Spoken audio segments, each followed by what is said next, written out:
যতদিন বাঁচবো নবীর সালাতু সালাম নিয়ে বাঁচবো, যতদিন বাঁচবো নবীর মিলাদ করে বাঁচবো, যতদিন বাঁচবো নবী নবী করে বাঁচবো, যেদিন মরবো সেদিনও নবী নবী করে মরবো ইনশাআল্লাহ। নারে তাকবীর, নারে রিসালাত, সোনাকান্দা দরবার শরীফ।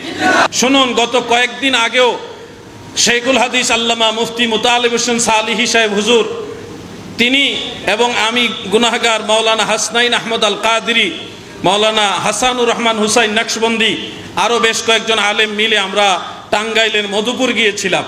এই যে আমরা ঐক্যবদ্ধভাবে সংঘবদ্ধভাবে সব সুন্নি উলামায়ে কেরাম আল্লাহ রসুলের মিলাদের পক্ষে মধুপুরে গিয়েছিলাম, একেবারে বাহাসের যে স্পট হাই স্কুল ময়দান, এই ময়দানের একেবারে কাছাকাছি পর্যন্ত আমরা পুলিশ প্রশাসনের কাছে গিয়ে বাধাপ্রাপ্ত হয়ে তাদের সাথে কথাবার্তা পর্যন্ত লং টাইম বলেছি। কিন্তু আল্লাহ রসুলের মহব্বত যদি আমাদের দিলে না থাকতো, আমার বাড়ি ব্রাহ্মণবাড়িয়া, সেখান থেকে সেই টাঙ্গাইলের মধুপুর যাওয়ার দরকার ছিল না। আল্লাহর হাবিবের মহব্বত যদি না থাকতো, তাহলে আল্লামা মুফতি মুতালিব হোসেন সালিহি সাহেব সেই কুমিল্লার লাকসাম থেকে টাঙ্গাইলের মধুপুর যাওয়ার দরকার ছিল না।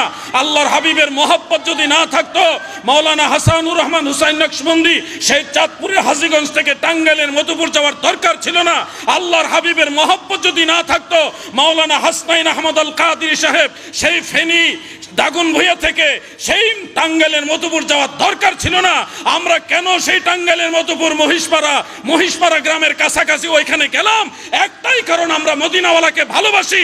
যতদিন বাঁচবো নবীর সালাতু সালাম নিয়ে বাঁচবো, যতদিন বাঁচবো নবীর মিলাদ করে বাঁচবো, যতদিন বাঁচবো নবী নবী করে বাঁচবো, যেদিন মরবো সেদিনও নবী নবী করে মরবো ইনশাআল্লাহ। নারে তাকবীর, নারে রিসালাত, সোনাকান্দা দরবার শরীফ।